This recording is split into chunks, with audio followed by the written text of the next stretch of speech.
Hi, I'm going to show you how to install a Waterwall Fatboy 650-gallon tank.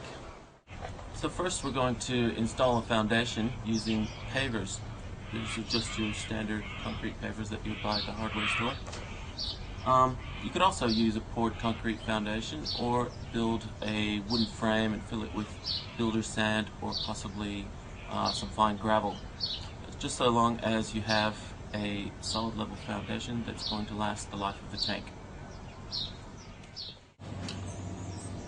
I'm going to be joining two tanks together for this installation, so before we put the tanks into place, we want to drill the outlets we're going to use so that we can easily get the drill into position. All you need is a 1-inch paddle bit, or you can also use a hole saw. Put your tanks into position. Two people can easily move the tanks. They will be hard to move once they have some water in them, so make sure they're in the best position. Your tank comes with a 12-inch strainer, overflow fitting, rubber seal, threaded cap, all the screws you need, and step-by-step instructions. There are 3 positions to put your inlet strainer. Choose the one that best suits your site. Using a jigsaw, cut around the indicator ring of the inlet position you want to use. You can start your cut using the cap hole, or drill a hole just inside the ring to start your cut. Secure your inlet strainer into position using the screws provided. This is important to keep mosquitoes and vermin out of your tank.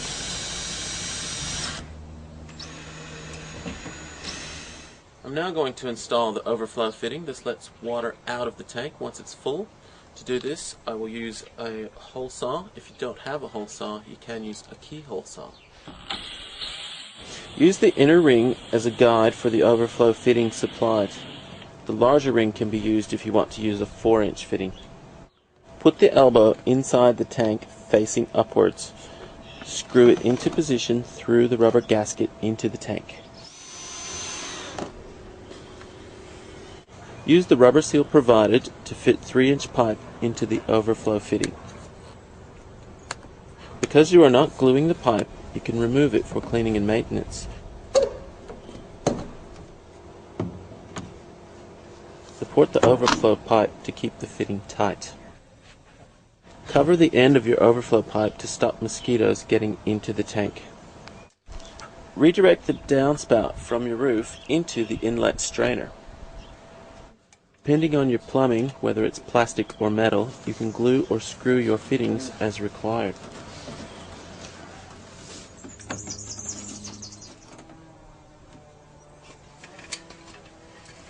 If you're joining Waterwall tanks together, you can purchase this custom kit. It includes a valve, hose with the swivel fittings, and a breather cap.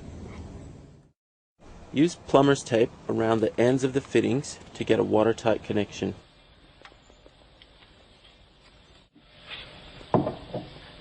Screw the valve into one tank.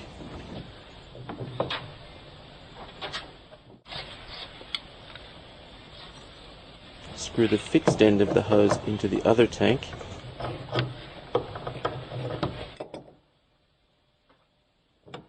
Using the swivel end of the hose, join the hose to the valve.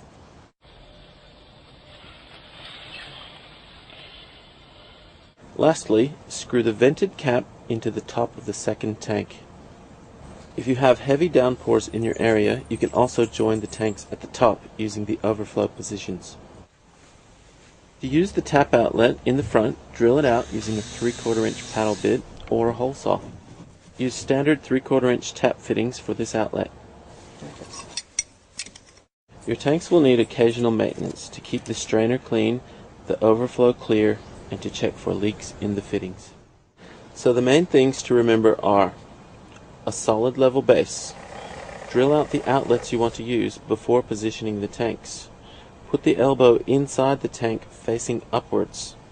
Make your tank mosquito and vermin proof, and follow the maintenance schedule provided with the tank. Thanks for watching. You can find more information at waterwalltanks.com.